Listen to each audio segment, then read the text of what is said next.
So maybe you should describe again, what is optimization? And let's also see if we can now relate to somebody who doesn't own a business, who right now might be in trance going, this is really wonderful, but I don't own a business. I work for somebody else. How do we make that happen? First thing is optimization, in my mind, is the process of getting the maximum yield for the maximum duration of time from the minimal investment from everything you do today, in the future, and this is really interesting, from everything you've ever done in the past. And from everybody and everything you ever come in contact with.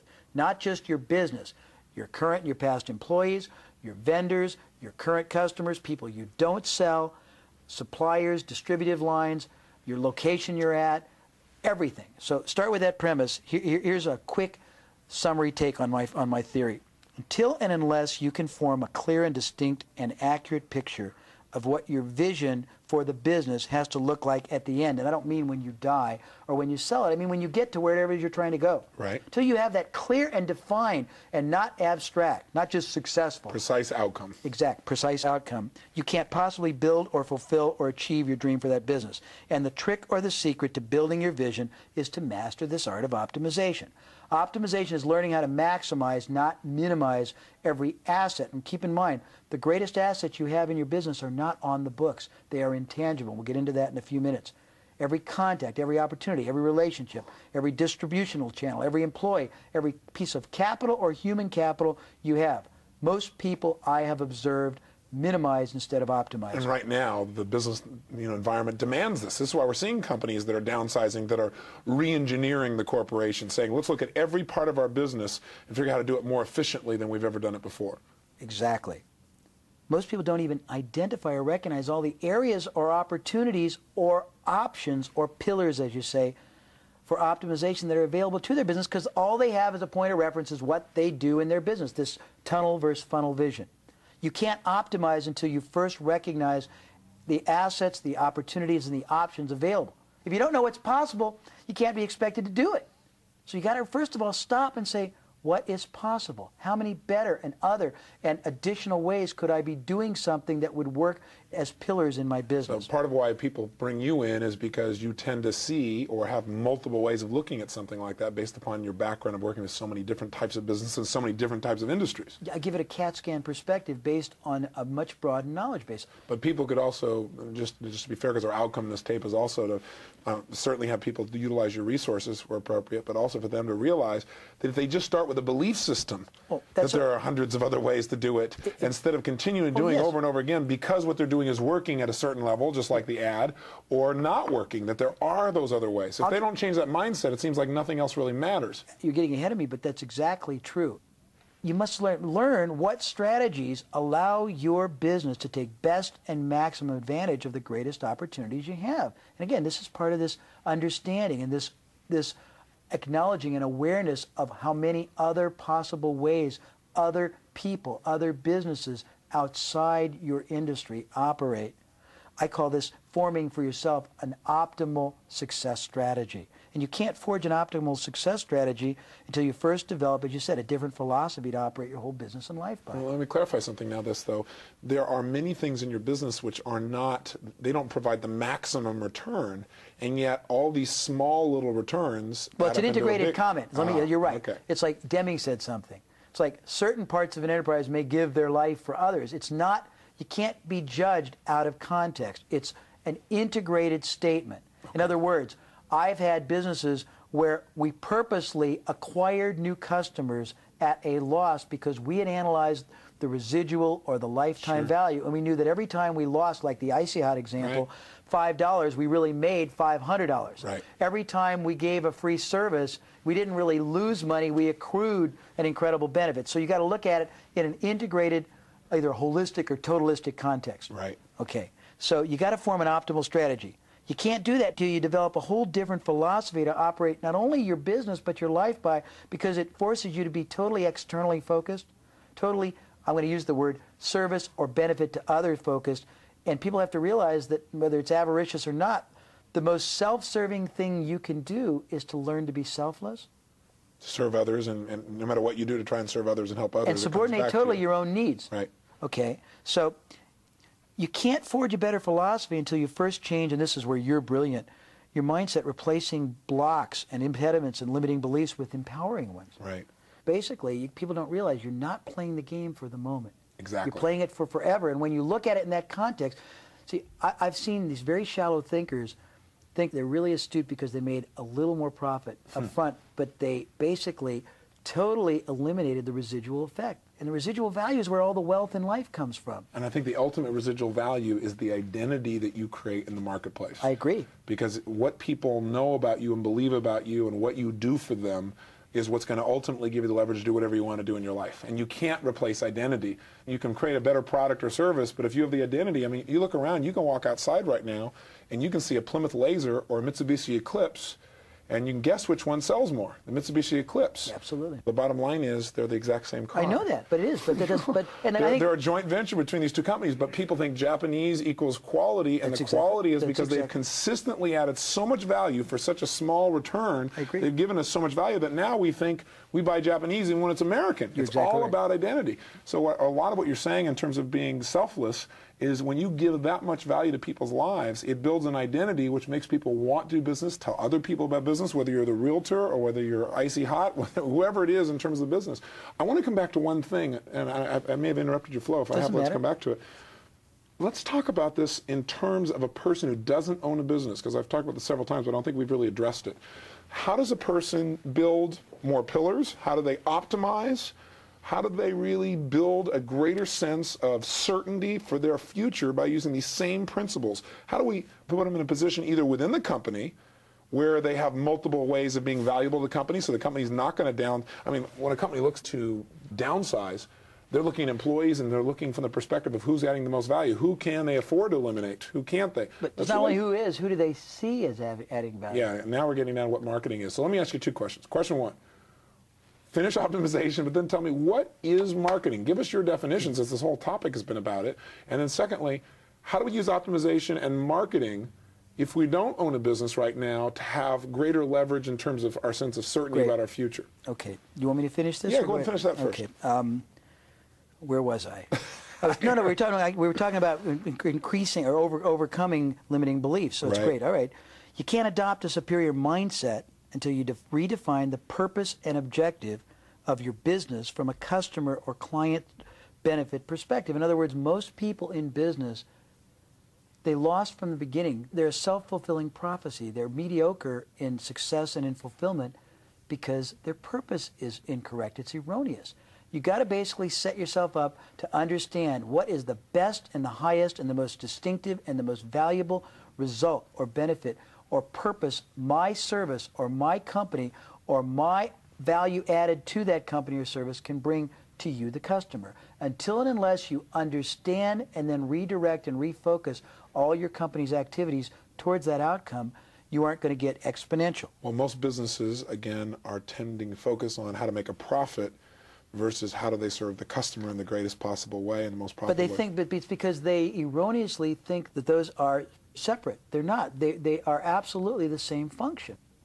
Anyhow, you can't redefine your business's highest and best purpose until you decide to innovate, in my mind, because in its purest sense, innovation is the bringing or the adding of superior value to the end user. Doesn't matter. If you innovate in your factory, it's useless if it doesn't bring an advantage to the end user. Right. You may have a so it might bring a price advantage to the end user potentially. But that's fine. Okay. But if it doesn't, a lot of times people do things, but they don't pass the advantage on to the customer. So I guess they think that they're basically making more profit. But sooner or later, if you don't bring an innovation-based benefit on a continuous basis to your customer, you won't keep their patronage. Okay? That makes sense. Okay. You can't add value to someone, or someone can't see you adding value until and unless they understand and appreciate what you're doing, what you've done, what you will do differently, more beneficially for them, and that requires better marketing because, Tony, in its purest sense, marketing is two things.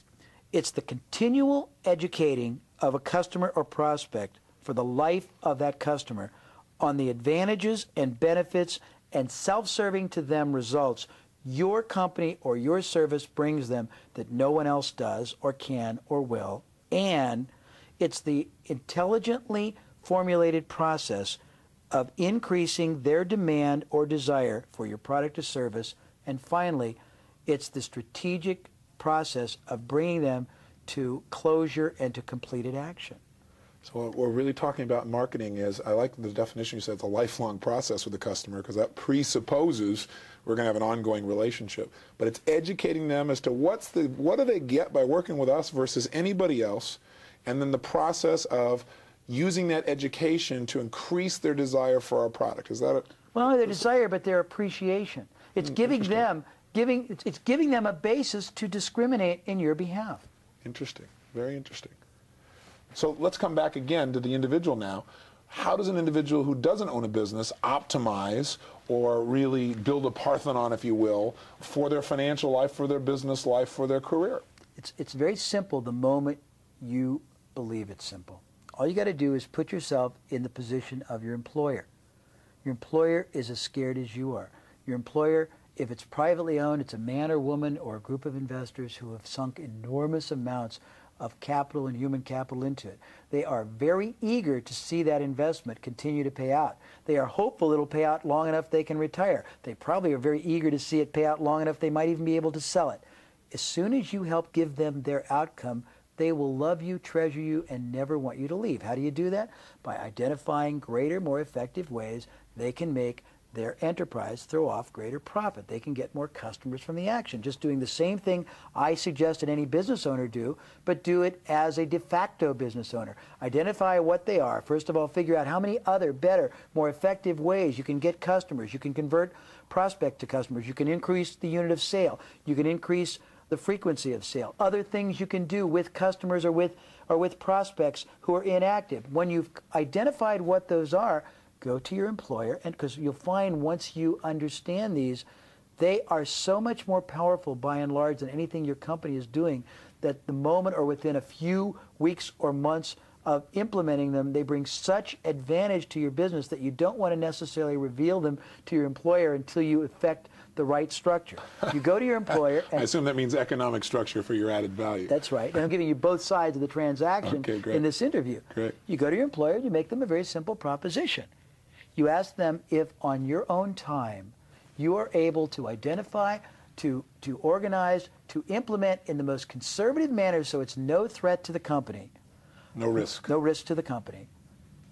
Processes, mechanisms, activities, efforts that will increase massively the amount of profit, sales, etc. that company gets, and keywords are all of them will augment. They will never supplant the business activities, the customer activities. It will only bring increased value. You're adding more pillars, not taking away what they're already doing, which they're committed to and believe is the essence of their business. If I can do that for the company, can I, if it makes a lot of money, can I get back a dime or a quarter for every dollar I make you?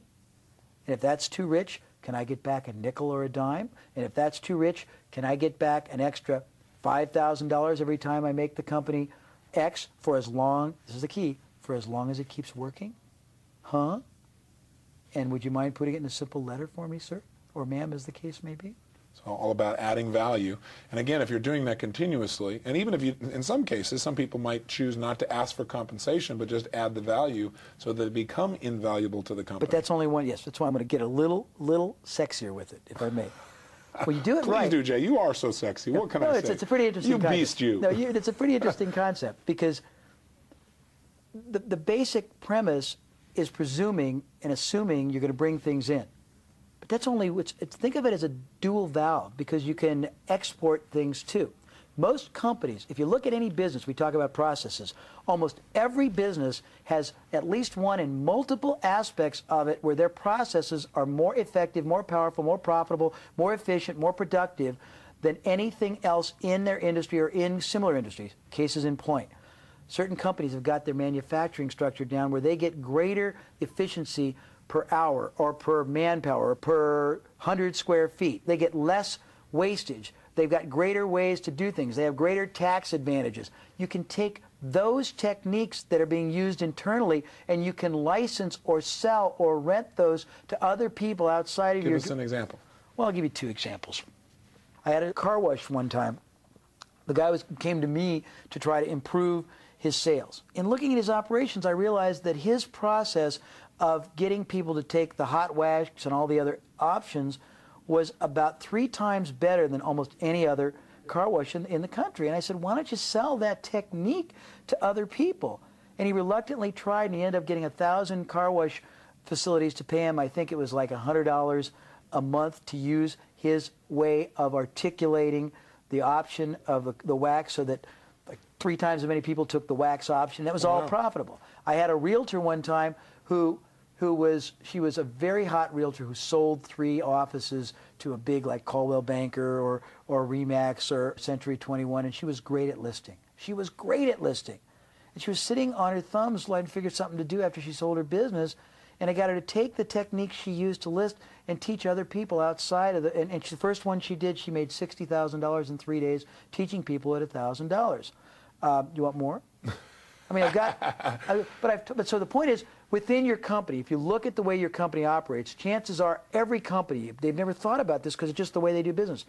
They either sell better, they have ads that maybe they don't even use anymore that pull better on average than the industry norm. They have better closing mechanisms. They have a higher frequency of repurchase, a higher unit of sale. They operate the manufacturing facilities more effectively, more profitably, with less downtime, with less wastage. They get greater yield per employee or per dollar or per hour. They have greater, more efficient delivery. They have a lower or higher what's called CSI, or Customer Satisfactory Index. They've developed techniques that give them legal tax loopholes they don't know about. All of those processes can be standardized and can be sold or licensed or trade or leased or contingency made access to people for monthly fees, for buyouts, for percentages. You can do that for your employer and set up a profit center that can make tens of thousands, hundreds of thousands, millions of dollars, and you can set yourself up with the right proposition and the right structure and the right signed agreement to get that revenue residually forever, even if you quit your job.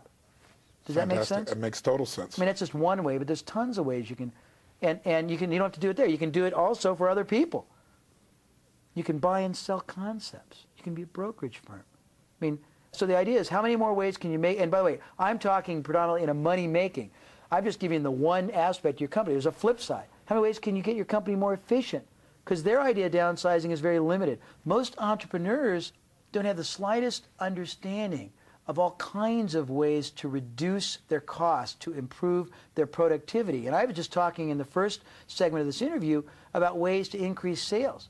Well, the flip side, there's all kinds of things. If you just improve such things as, if you reduce attrition, which is the loss of customers, or conservation, which is the retention of customers, a 10% reduction in loss, and most people don't even measure how many customers don't come back, but it's, if you look at your inactive customers, how many new customers come, how many buy this year, how many didn't buy that were on the customer list last year, that alone can increase your sales.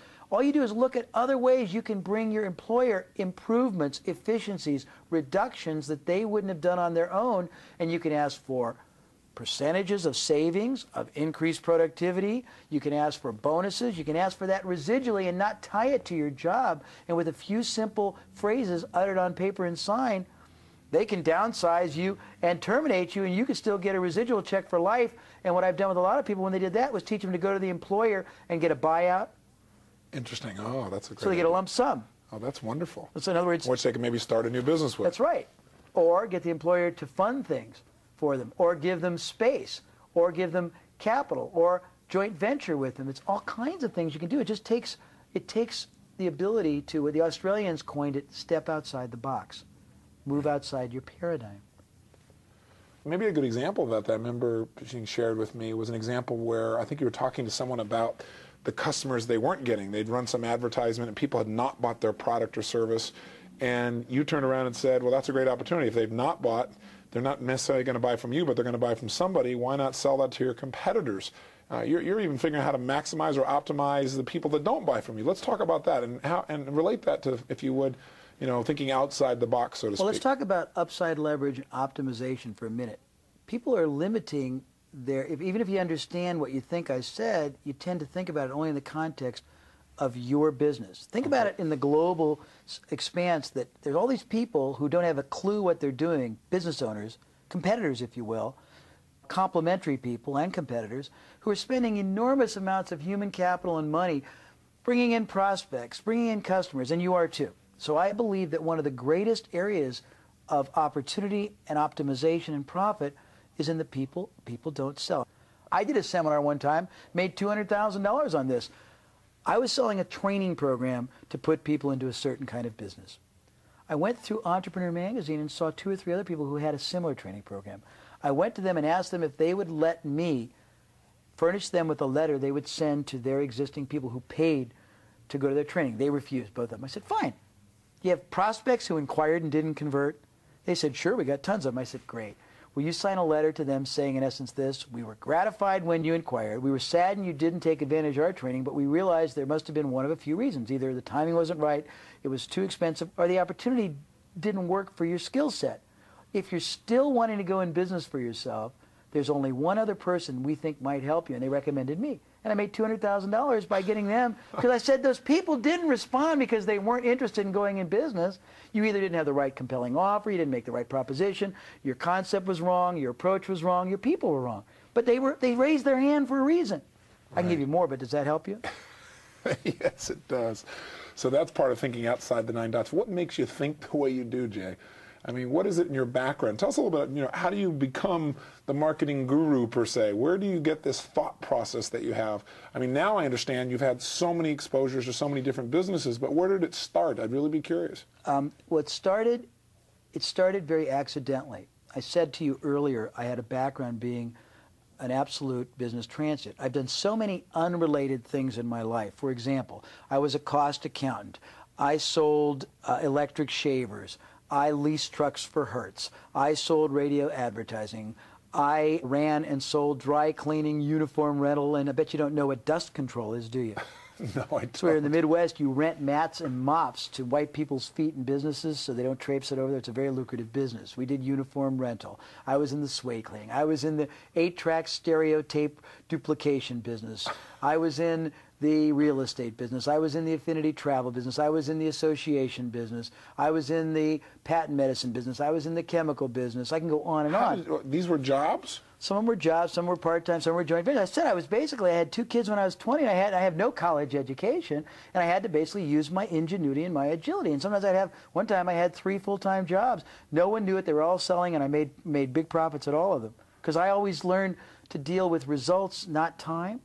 Right, so what you did is, rather than having salaries at those times, you got a percentage. Everything was variable. But what I realized, when I would leave a job, most people have a period of their life where they have an experience and they do something. Then a lot of people go to a totally unrelated field, and they sort of turn off. They sort of compartmentalize, and they relegate to the catacombs of the dusty past everything they've learned. I had this tendency to say, what did I learn about that situation that made sense? And I'll go back, for example. When I was in a cost accountant, I learned the lowest allowable cost of something. And I thought, that's interesting. When I sold shavers, I learned about co-op advertising. I learned about selling, that even though you had distributors, they never bought if you didn't sell through to a retailer. So dealing with distributors was almost a nuisance because they would not buy a lot unless you gave them orders, so you had to sell the end user. I learned that purchases weren't always made based on the viability. It was other things you gave them. For example, I'll tell you a funny story, how I sold $200,000 worth of shavers in Indianapolis. At Christmas time, I was very curious. Most people need to be more curious, and curiosity and discovery is an external process. It doesn't occur if you stay limited myopically to what's going on in your industry. I studied everything, and I learned that billboard companies selling billboards, normally no one bought billboards from December the 15th to January the 15th. It was a dead time, and most everyone who bought up till then got free advertising through then, and the billboard companies hated it, but there's no buyers. Well, I also learned that in shaver advertising, you accrued co-op. You bought something, and the manufacturer would give you a matching funds based on certain purchases. They would pay 50 cents on, you paid 50 cents up to a certain dollar. But most people didn't use it because the manufacturers had what I'll call tombstone ads that didn't sell, and most people didn't use it, and it dissipated. And if you didn't spend it, it accrued back to the manufacturer. I was the district sales manager for the city. I realized there was a lot of accrued, unused co-op advertising. That was point one. Point two, I realized there were all these billboards that weren't paid for, that weren't being used, and all these unhappy billboard companies. I went to the billboard companies and ended up to make a deal. I bought $200,000 worth of billboards for $10,000 cash because they were chagrined at all these advertisers who took advantage of them. I took the $200,000 worth of billboards, went to the biggest drug chain in Indianapolis, offered them $200,000 worth of billboards if they'd buy $200,000 worth of shavers. Oh my gosh! They were excited, but they would earn, the $200,000 of the shavers would have earned them $20,000 worth of co-op. So I ended up saving $10,000 on our co-op allocation in the process. But I learned various things as I went along. When I did ICI, I learned not only that you can get advertisers to accept performance instead of just a rate card, but I learned the value of the residual sale. I learned don't pay for advertising, pay for results. I learned to develop the back end. When I was in the lead generating business, I learned the four, the four critical factors of generating a lead that no one knows about? Well, that sounds like a good idea. It is. It's very fascinating. Most people don't understand. Everyone generates leads. A yellow page ad, a phone call is a lead, somebody you meet. Leads have four critical factors. What they cost is only one. The conversion rate is the second factor, the unit of sale is the third factor, and the residual value is the fourth. Until you know all four of those factors, you don't know anything. People say, well, yeah, our leads cost us $25, or a new customer cost us $50. And that doesn't matter. What matters is what do they bring in the first sale? How often do they come back? What's the profit on them? Right. Until you analyze all those, a lot of people who generate leads, they don't even analyze them, but the few that analyze them, they standardize them all together. They say, well, a lead costs us $25, but you may have a lead coming from one source that costs you 100 that's 10 times more valuable than ones that cost you 5. Right. So I learned all these things. I learned so many things. I became like the opening of the $6 Million Man. Do you remember that where they show the matrix, or they show the grid where they got the computer things going sideways and down and crisscrossing?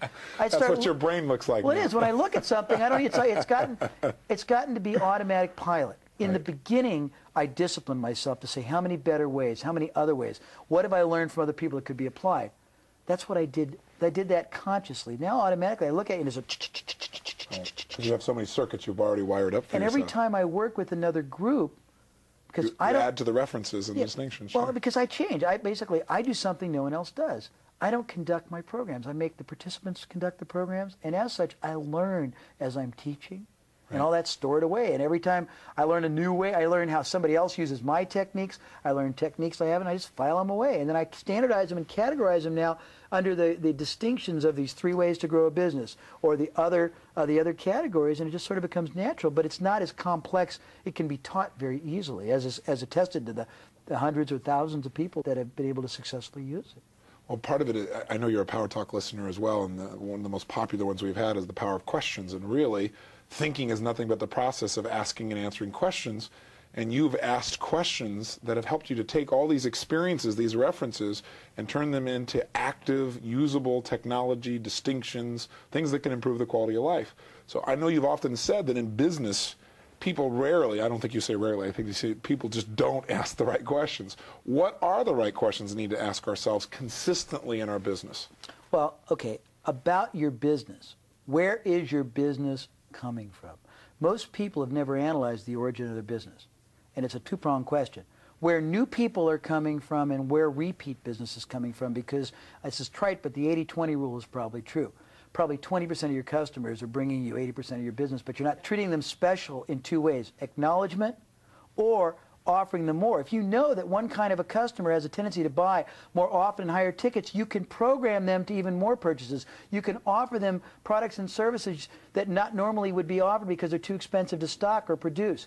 You might find, it's like in realtors, it's funny, I analyze them and they knock on doors and they run ads and they do referrals and they do this, but when I ask them to go back and analyze regressively where the origin is, they'll find that 80% of their new business came from 1 or 2 categories, and yet they're not discriminating. They're spending the same or less time on those categories than they do on the rest. So the one thing is you can't optimize till you put the greatest effort and the idea is getting the best use of your time and your opportunity. Where do you get the best leverage on yourself and your business? I think you ask lots of questions and you keep going deeper and you ask as specifically as you can. So give me an example when you say going deeper. What's your organizing principle for going deeper? Well, I'll give you an example. I interviewed a number of realtors one time, and they were very successful. They're top 2% in the industry. And I said, well, what's your primary mode of selling? And they all said, referral selling. And I said, well, that doesn't mean anything. And I said, well, tell me what that means. And I started going deeper. How do you get a referral? Well, I asked them to give me some. I said, well, what do you say? And they were startled. And they said, well, I never thought about it. I said, well, what do you say to them? I said, how do you get them? How do you position them? What do they say back? What happens then? What do you do after that? After you ask them that, if they don't do it, do you follow up? If they do it, what do you do? If they do it, do you go back for more? I just kept going deeper and deeper and deeper. And the trick is to not be very specific and challenge yourself to specificity. Go deeper and deeper and deeper. Coming back to if you gave me 3 questions that every business person needs to ask consistently, you start out with the first one, which is, where is the origin of my business? Where's it really coming from? Yep. What are the other 2? Well, there's a couple questions. All right. Where is it coming from? Where could it come from? It's a similar question. Most people have no idea where their highest and best source of new business is. I mean that in a geographic, I mean it in identificational, I mean it in an approach. Number 2 is, who stands to benefit more than you by your being more successful? Most people don't ask that. And that opens up to lots of possibilities. First of all, the customers, if you understand results. Second of all, suppliers, because sometimes you may be, relatively speaking, a greater beneficiary to a supplier than, you may be 80% of their business. They be maybe more motivated to fund, to help, to support you in growing your business, to run ads, to co-op, to advance money, to hire or cooperate on sales people to bring in if you don't have the money or the interest in doing that. That's a great question. Number 3, who's in a position who already has my customers and has already sunk an enormous amount of effort, time, money, and action to get their goodwill and would be in the perfect position to recommend, endorse, or make them available to me with a positive predisposition? I mean, I can give you lots more questions, but those are 3 good ones. Well, give me 2 more. Maybe you're going to have a major role here. Okay. What other ways can I benefit from the goodwill I have with my customers in an ethical and beneficial manner to them? And 1 more. Okay. What ways can I better reduce the risk of the transaction, thereby getting more people lowered in their resistance barrier to take advantage of my product or service the first time? That leads me to a very important concept. Let's talk about risk reversal. How important is that? What is it? And how can virtually any business use it to see an improvement in their ability to bring customers to the table initially and then continue to play in the future? Okay, well, first of all, how important is it? Well, do you want to stay in business, and do you want to be competitively superior, and do you want to be obscenely wealthy and successful? So, first of all... Well, that's set up. Okay. Understand this. In any business, well, any life encounter, but any business encounter, one side of the transaction is always being asked to assume all or more of the risk than the other. It may be done explicitly, it may be done implicitly, it may not even be consciously being done. But in every transaction that ever occurs in business and probably in life, one side is always being asked to take more of a risk than the other. To the extent you can recognize and acknowledge that fact, and you can eliminate and reduce or even make better than risk-free the transaction on the part of the prospective customer you're trying to induce to sample or avail themselves of your wares, you own the business. Let me give you an example because it's from the 19th century, and it's a wonderful little story. A man wanted to buy a horse for his daughter. There were 2 horses for sale. One man said to him, buy the horse, take it home. If you don't like it, bring it back, and I'll give you back the money. The other man, who understood risk reversal, said, my horse is kind, gentle, good, but I would say that it's my horse. Why don't we do this? Let me bring the horse to you. Let your daughter ride the horse for 30 days. I will even bring you the oats for the horse. I will come and send my son to clean up the debris the horse drops for the 30 days.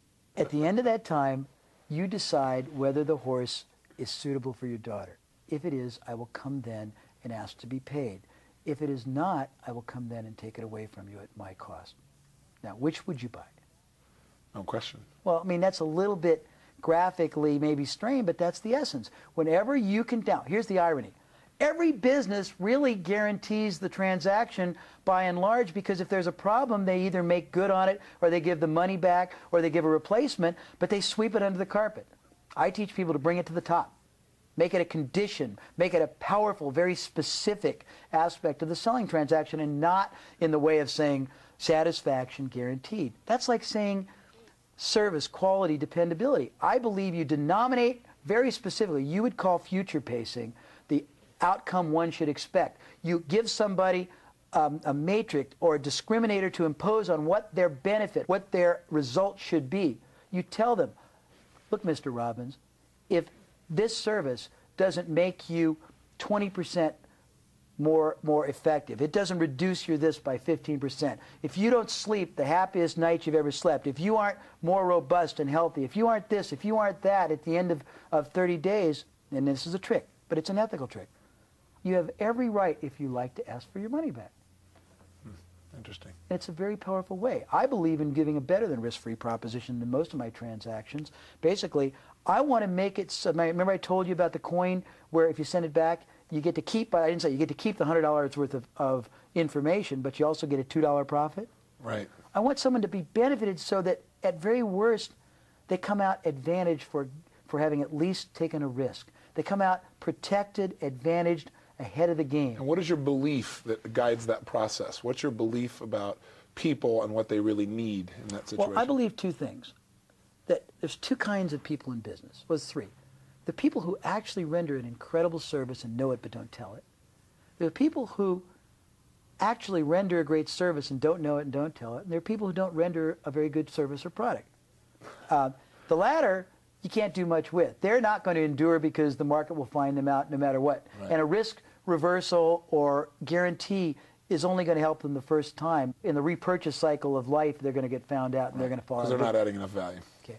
But the vast majority of people either do or can easily render such a superior service, or it can get their market to see them more distinctively or preemptively advantageous. But the only way to do that and make it easy is to I think you acknowledge the fact that, hey, even though I know that what I do for you, let's use J. Abraham's service, even though I know what I do for you is going to produce a great outcome, it's going to make you more profits, it's going to reduce your expenditures, you're going to spend less, you're going to make more, you're going to have more fun, you're going to build more net worth. You don't know that. Even though I tell you 3,500 people who have experienced it, you for yourself don't know it. So I see it as my job, as my charge, as my responsibility, Mr. Robbins, to allow you to avail yourself of it, to preview it, to experience it totally at my risk. Why? Because if it works the way I say, you're not going to want to not continue, so I'll be benefited. If it doesn't, I don't deserve to keep your money anyhow, and that's the basis that I operate on. Now, it's interesting principle, because I had a meeting recently with a gentleman named Joe Carey from Good Times Video. They're the #1 video producer in this country now in terms of actual gross number of units, not gross volume. I think Disney's a little bit higher than they are. They sat down with Walmart and said, we want to put you in the video business. And they said, here, Walmart, here's what we'll do. We'll come in and do a great job for you. We'll sell you a video for $10 and you can sell it for $15. And Walmart came back and said, no, you don't understand our business. You'll sell it to us for $5 and we'll sell it for $10. You'll send it to us and you will not charge us. We will not give you a penny until we sell it. It'll basically be on consignment. You will pay for the space in which you place it. Not only that, but you will guarantee us a certain number of sales in that area by contract. And if we don't sell a product, you will pay not only for the shipping to get here, but you'll pay for us to ship it back to you. So Walmart has a bit of leverage in a relationship.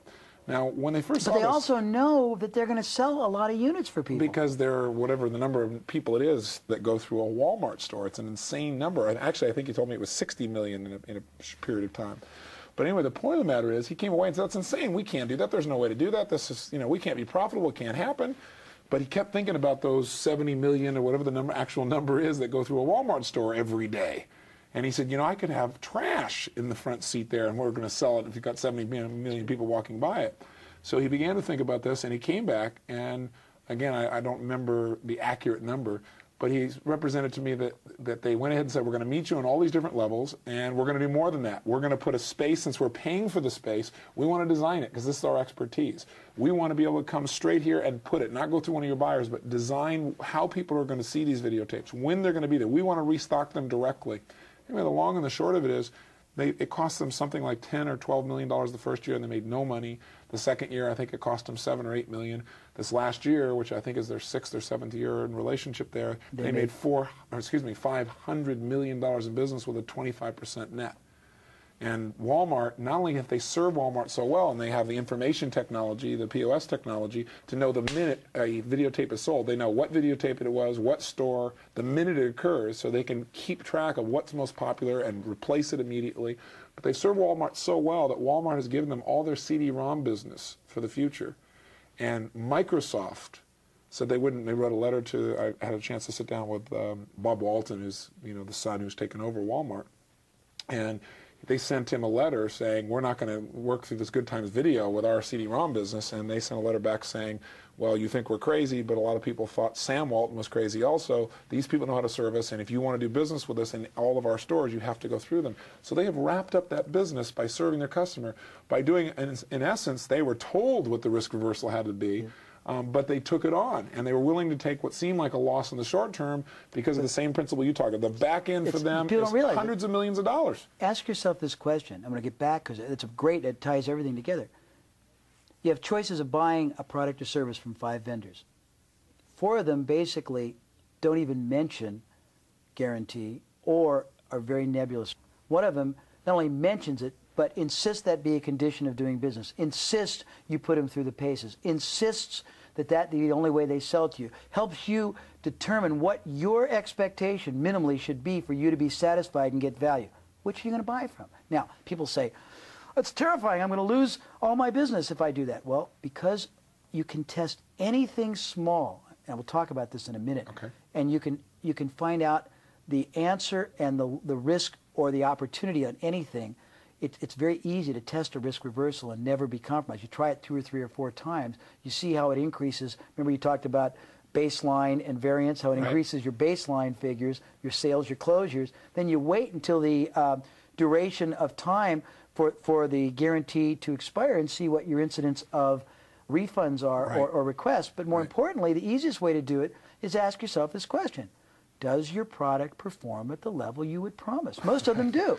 If it does, most people, when given a clear, more finite picture of what to expect on a denominated performance basis, see even greater advantage, see even greater value than just you're going to feel better. If I say you're going to feel better, that's one thing. If I say, Tony, you're going to sleep like you've never slept before. Your face is going to look radiant. Your eyes are going to sparkle. You're going to have 3 more hours of energy. Your wife is going to think you're incredible. And any way you want that to be interpreted, See, all that would come across to me as hyperbole until you say, and if these things don't occur... Within 30 days, as long as you do your part of whatever the regimen or take the pill or follow the it's right, you got to denominate it specifically. It's not, but most people don't tie it all together. You got to really put your whatever on the line and be, but all you have to do is say this. What's my incidence of problems or refunds right this moment? And look and see what it is. Say, well, if that doubled, but my business doubled too, would that be a real problem? Because normally when you aggressively and powerfully and specifically and concertedly incorporate risk reversal into your selling platform, not just an aside at the end when there's a problem, but you bump it upstairs as part of the sales process you use, it will increase your closure rate massively. I can tell you, I have a client who's a founder of Federal Express. He used risk reversal and he increased his business quadrupled the first time he used it. I have another person who's the founder of the 33rd largest accounting firm in the country. He tried it to get clients and it doubled his closure. And the incidence of refund or unraveling was nil, but it presupposes you don't do it if you don't perform a great service. You don't denominate an expectation if you don't deliver it. The other thing I think that happens too is when you make a demand upon yourself and the customer doesn't have to do it, they actually tend to probably soften on you more than get harder on you because they see that you're truly committed. They see the integrity in which you're operating within the business. Right. This brings up another issue, which is really, we talked about earlier, the importance of creating a unique identity in the marketplace. So that when someone thinks of that particular product or service or that industry, they think of you ideally. How do you begin to do that in your mind? If you put a client here and they say, we're one of many, and you can pick any industry you want or example you want, but we're right now one of many, how do we develop or create a unique identity rapidly in the marketplace? What would you tell them would be the steps to take? Well, first of all, I call that either unique selling proposition or unique selling advantage or unique selling distinction. And it's basically what people see as the benefit or the advantage you bring them more superior, more beneficially, more advantageously to their self-serving needs than anyone else. Depends on who you are. It's not a standard because it differs for different situations, but it's a question of giving them what somebody else doesn't. And it can be a lot of things. Let's say you sell something hard versus something soft. Something hard is tangible, something soft is services. Okay. If you sell something hard, you might throw something soft in with it, free or very inexpensively, to do it. You might double or triple the protection. You might do things other people don't do. They'll appreciate you and the performance of your product at a much higher level. No question. And their loyalty will be enhanced so, I mean, just it's amazing. Tell me, as we wrap up here, let's get back to innovation for a second. You said you had a matrix for how to innovate, which is one of the primary ways to add value, create a unique identity. What is that matrix that you've come up with? Well, it's a process of starting to look at and capture and document and extrapolate that which other people are using. And the easiest way to start is look at your own life. In your personal or your business life, what products or services have you purchased? And start not being abstract. Meaning consistently you've purchased them? It doesn't matter. It doesn't matter if it's consistently or one time. Just something that compelled you to buy it. Then having a matrix where you start asking yourself, why did I buy it, first of all? So the next question is, what about that desire motivated me? Was it performance? Was it start getting deeper and deeper? What was the outcome or the result I was expecting? Number two, how did they convey that to me? Number three, what selling, what closure, what risk reversal, what illustrative methods did they use to induce me? And start asking yourself questions like that. That's one part of the matrix. The next part is every day of every week of every month of the rest of your life, make it a point to visit, call upon, stop, inquire from everybody you meet or know in business, at least 2 or 3 people a day, and ask them a couple of questions. Number one, how do you sell your product or service? More specifically, what's the most effective way your company has found to do it? What do you find to be the elements that make your sell the easiest to express? What is the selling philosophy you use? What is the basis you close your sales? What has impacted your selling strategy most? Then just asking lots of questions, and then asking yourself as you're getting this and documenting it, what about that can I directly apply? Exactly. That's what how can I utilize this? Right. What about it if I can't directly apply it? What about it could I indirectly apply? If I can't directly or indirectly apply about it, what could I? Who could? That's right. Who could? And then ask yourself that. Then the final thing is take everybody in your field that is not a direct competitor. That means if you're a regional company, then make a list of everybody nationally who's not competing with you and call one of them every day and say, my name is Jay Abraham. We are not competitors. I will never be selling in Los Angeles. I'm in Chicago. If you're planning on selling in Chicago, please don't take my call. If you're not, I thought it'd be wise if we started a relationship where I shared with you what I've learned and what I do and compare it to you and ask you, what's the most successful selling technique you've done? What's the most effective relationship you've done? How do you guys do this? What is the most productive? And start, why should you recreate the wheel? Borrow from other people who've already done it. Next is then go to people who are in generically similar service businesses who do things not dissimilar. Then go outside and look at how other people totally, and just pick people's minds. Asking questions, curiosity, and investigating. Well, no, but discovery, in my mind, discovery is the fuel of competitive advantage. And you can't discover internally. You got to go outside because everyone in your business does things pretty much the same way. You don't want to know what your industry is doing, plus or minus 10%. You're already doing it. That's not where you talk about strategy. You had a comment, a parenthetical comment to me which was accurate about if I don't change my strategy, I'm not going to get a different result. Well, it applies to these people too. No one in your industry is going to give you what you want. Everybody outside your industry is going to give you what you want because they've already stumbled accidentally upon all kinds of ways you can improve your business, all kinds of ways you can be more successful. They just don't know you want to know it. Ask them. They have nothing to lose by telling you, and they'll be so appreciative. Sometimes, if it's really important, I'll call somebody and offer them $100 for their time. None of them take it, but they're so flattered that somebody values them, they'll talk to you for 2 or 3 hours if you pick their mind. It's real easy. People make it so much harder than it has to be. That's a core belief system that you have that seems to guide everything. Discovery is the fuel of competitive advantage. I like that. That's wonderful. Tell me, if a person is looking for a business right now, let's say, for example, they work for someone else and they really want to start their own business or they want to get in business, then how would you guide them to evaluate the type of business they would want to be in and the type of business they would not want to be in? Well, and I think earlier you said to me that you have some tools for how would you guarantee most businesses fail. Yep. How would you guarantee that a business would succeed? First of all, is look to see what businesses have customers that they're not maximizing, that you could basically create a business which would be a joint venture relationship with them where you could take fullest advantage of the enormous investment they have already made, the enormous goodwill they have already established, the enormous money they are continually spending on facilities, on equipment, on personnel, on advertising, to sell or offer other logical extended products or services under the confines of the company. There's lots of examples, but basically you find products or services. Most businesses I look at sell one product or service.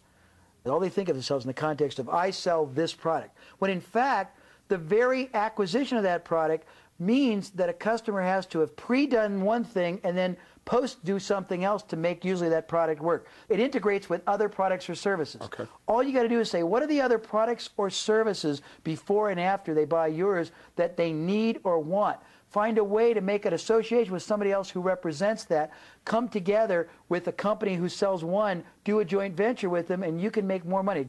Find somebody who's got a customer base and a great relationship, but they're only selling one facet of the process. Find other people who represent other needed aspects of the process. Make deals with them where you become their representative because you can deliver a market they don't have. Make a based on associations you have or that's a way to do it. Relationships. Number two, if you're hell-bent on buying a franchise, don't buy the franchise until you do the following. First of all, talk to at least a dozen people who are unhappy. Talk to at least a dozen people who didn't buy the franchise. If the franchise people won't give you the names, then they probably don't have what they say, because if they got what they say, they should want you to have a balanced look. Then before you buy it, get the yellow pages from 50 markets and look under the generic category and see if other people have a generic equivalent. Call them up and ask them if you could visit them for free or for a fee. After you visit and look at them, see if they've got something which is as good and ask them if you could pay them a little bit of money to consult with you. There's lots of ways to get there without, so you hedge yourself. You can model something more successfully. Finally, if you're going to get into a franchise, most franchisees drop the ball on the most critical area. They don't give you marketing. They don't give you selling. They give you a system of operation, but you're on your own. Before you sign the dotted line, call at least 50 other franchisees and ask them to share with you the method they have of generating business. If they don't have a great method or combination method you can synthesize together, don't do it, because at most you're going to buy yourself a job and make less money and you won't have anything you can sell. You've also said that you don't want people to buy a business that doesn't have a clear back end. That's right. If you don't, you're exactly right. He's telling me my own business, and I thank you for it, because I'm getting punchy too. But the truth of, if it's a one-shot sale, you're not buying anything. It's your promotion, not a business. You want something where when you invest in a transaction, you have enormous amounts of future transactions you can predictably depend on, and you should think not just in terms of selling your product, but selling all kinds of other products or services. Most people think of themselves as being a widget maker or a service company. I think of you as being an ethical opportunist, and by that I mean your goal is to find as many ways to optimize the selling opportunities you have to that customer. Does that make sense? Makes total sense. It's very powerful. Let me bring you back just one step here for people starting a business.